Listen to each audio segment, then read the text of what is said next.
T'as vu Rafinha? T'as vu?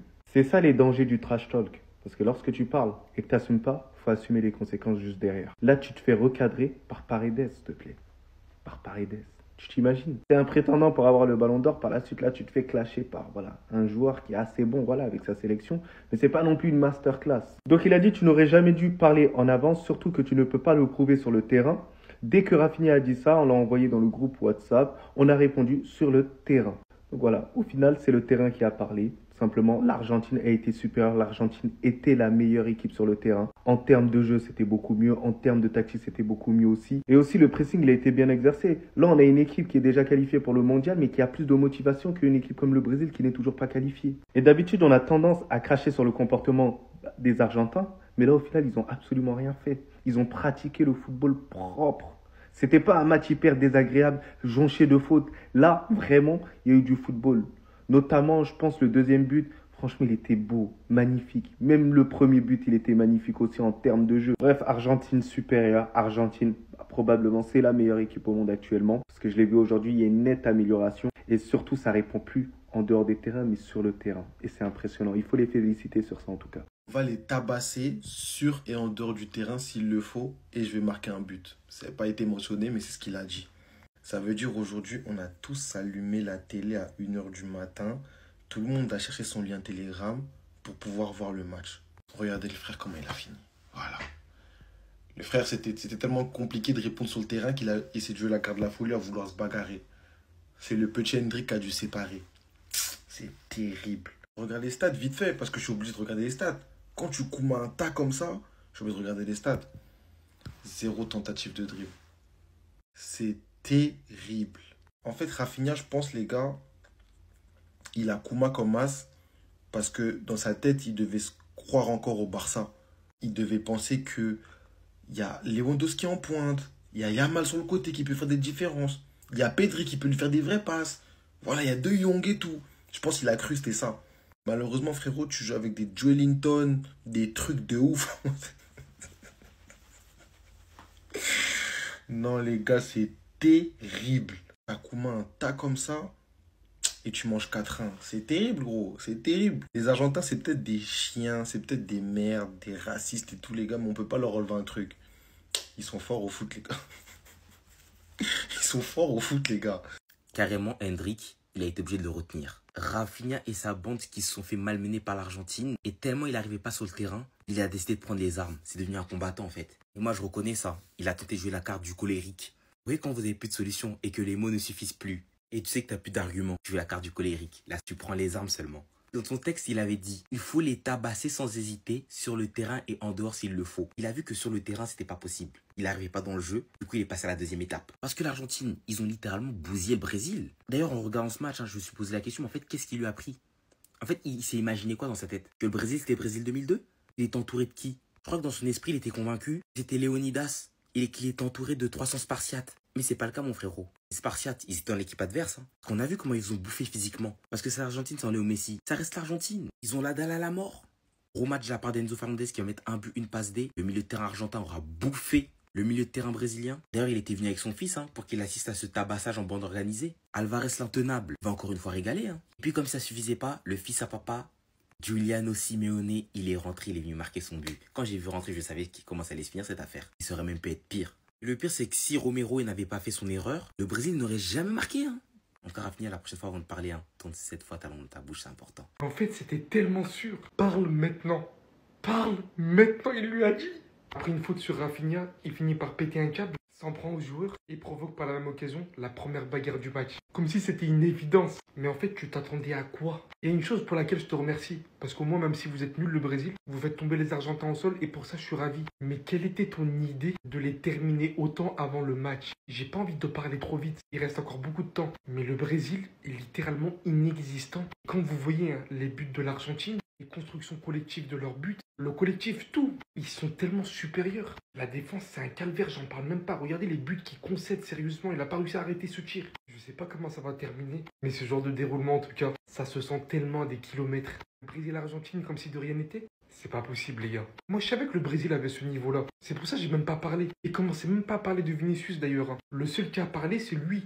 C'est lui, c'est Rafinha. Il faut assumer maintenant. Et ça va être super dur. Il reste 45 minutes après, on ne sait pas de quoi va être la suite. Mais en tout cas, c'est spectaculaire. Notre classico de l'Amérique du Sud est vraiment incroyable comme toujours. Brésil, Argentine, tout ça, on s'en bat les couilles.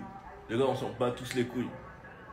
Rafinha, il a parlé, il a floppé, son équipe, elle est trop nulle, on s'en fout. Le plus important, c'est que Araujo et Rafinha, 0 blessure. C'est ça le plus important, ils rentrent sains et saufs au Barça. Araujo qui a joué 0 minutes pendant le dernier match. Et ça, c'est très important. Ce qui veut dire qu'en vrai, peut-être que Flick pourrait compter sur lui. À voir parce qu'il va voyager, donc il y a la fatigue, il ne s'est pas entraîné. À voir. Rafinha qui lui a joué tout le match avec le Brésil. Et vu le match chaud qui s'est pas fait découper, franchement les gars, on peut respirer. On peut souffler.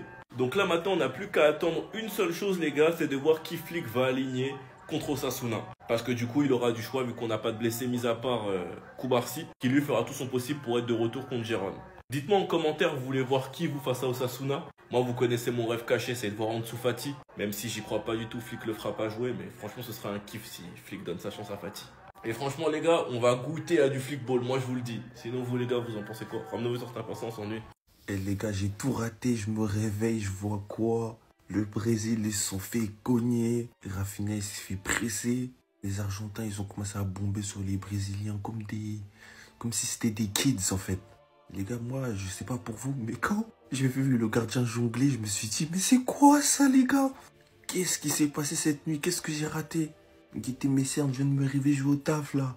Leandro Paredes, qui se permet de se foutre la gueule de Rafinha, mais peut-être que je dors encore.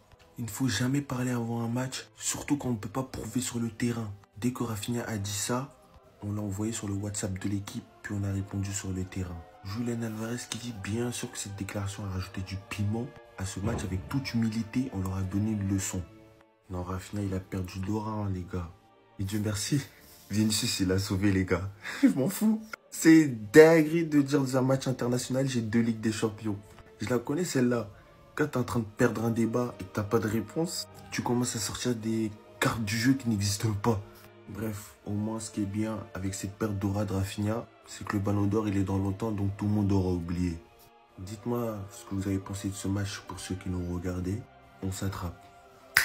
Imagine, juste imagine, il reprend une 2e Coupe du Monde. Non, on a tous vu ce soir le match de l'Argentine face au Brésil. Ils leur ont mis une correction. Footballistiquement parlant, ce soir, il y avait une différence de niveau énorme. Cette équipe actuellement, au niveau de toutes les sélections, c'est encore une des meilleures équipes du monde. À part peut-être l'Espagne, je sais pas qui peut les battre. Imaginez seulement, la Coupe du Monde, c'est dans 1 an, les gars. Imaginez seulement, ils vont te la reprendre. Parce que les gars, on a beau dire ce qu'on veut sur l'Argentine. Moi, je parle objectivement de niveau de jeu, de football. Ce que cet homme il a fait, c'est exceptionnel. Messi et l'Argentine avaient 0 trophée depuis un paquet de temps.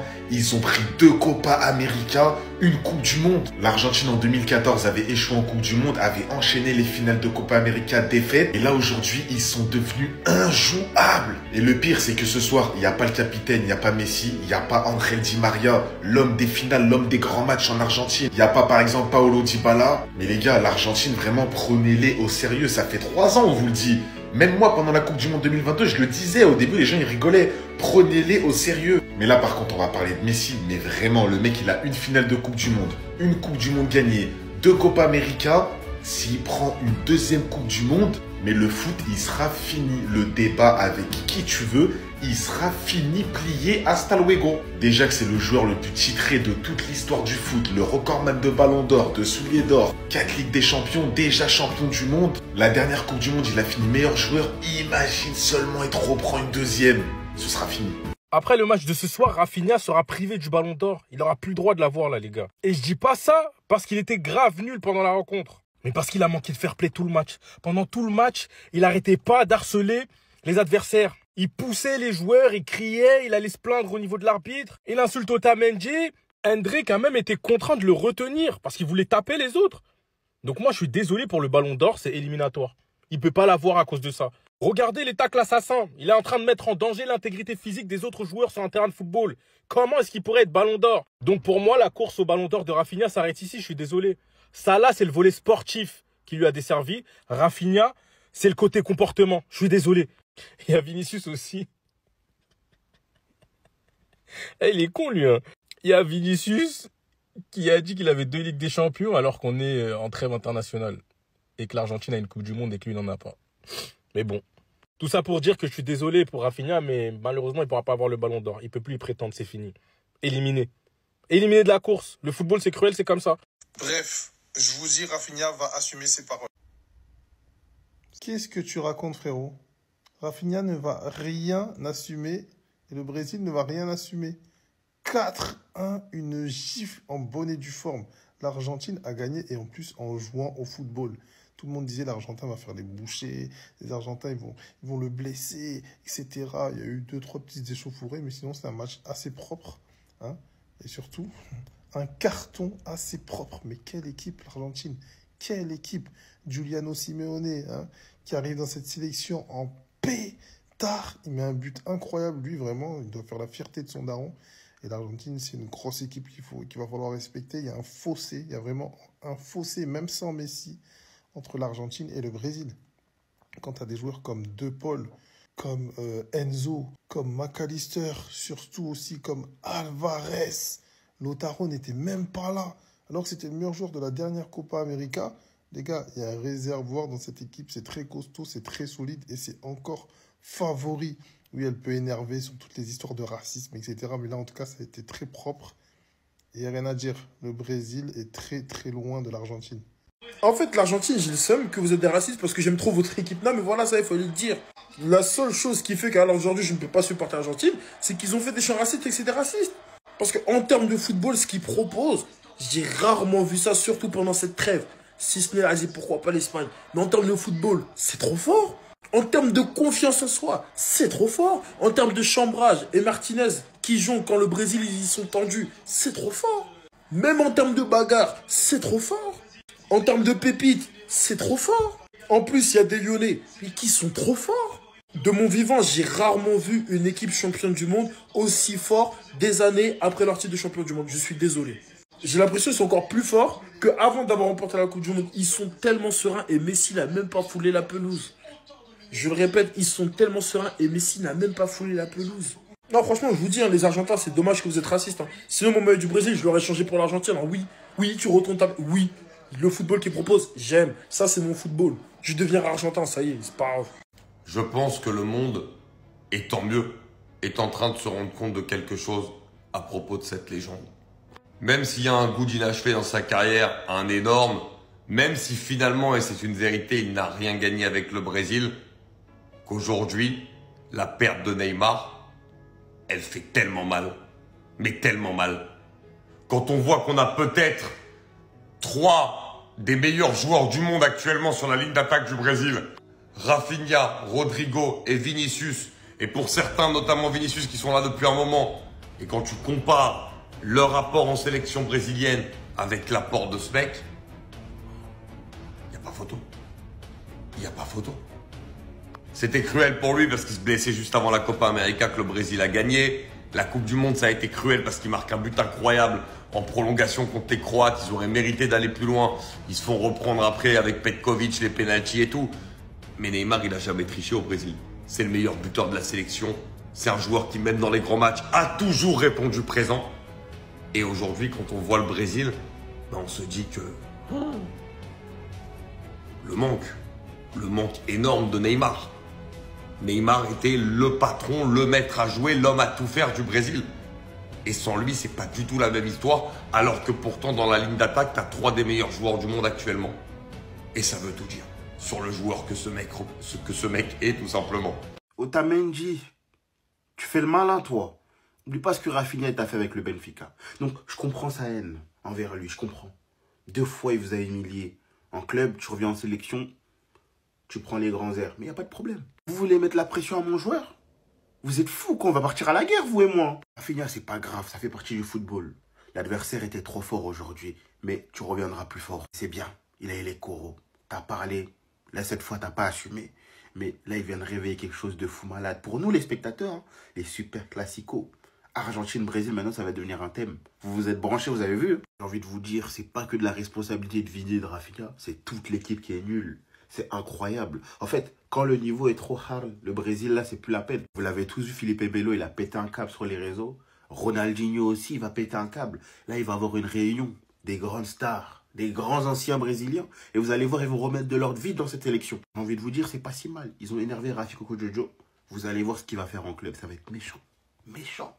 Coco Jojo, Rafinha, merci pour tout, merci pour le trash talk, hein. Ça parle de bagarre, ça parle de tête à tête, ça parle de rinté, d'équipe, de couteau. Félicitations, peut-être qu'avec ça, tu pourras aller chercher la ceinture de Topuria à l'UFC. En ce qui concerne le terrain, le rectangle vert, le pied ballon, vraiment, l'Argentine ne donne pas l'heure au Brésil. L'Argentine a exterminé le Brésil, les gars. Les gars, je suis pas fan de l'Argentine, hein, mais force est de constater que si t'as pas regardé le match, sache que l'Argentine est l'équipe avec le plus de certitude sur le terrain au monde, comme ça tu sais. Il y avait ni Messi, ni Lautaro, comme ça tu sais. Les gars, l'Argentine, j'ai pas peur de le dire, ils sont candidats à leur propre succession en 2026, les gars. Les gars, je sais que c'est les hops de l'équipe de France, mais quand on regarde le football, franchement, c'est une dinguerie comment ils sont forts, les gars. Donc la trêve, elle est terminée, les gars, je tire un bilan tout simple. Pour moi, il y a deux favoris pour la Coupe du Monde, c'est déjà acté déjà. L'Argentine et on a l'Espagne. Ce sont deux équipes qui en termes de jeu mettent d'accord tout le monde, les gars. Moi, j'ai bien peur que les fans du Barça mangent Gucci en 2026. Si l'Argentine gagne, ils seront contents pour Messi. Si l'Espagne gagne, ils seront contents pour Pedri, Yamal, etc. Peut-être que je m'enflamme pour cette équipe, mais pour moi, à l'heure actuelle, l'Argentine donne l'heure à très peu d'équipes. Vraiment très peu d'équipes.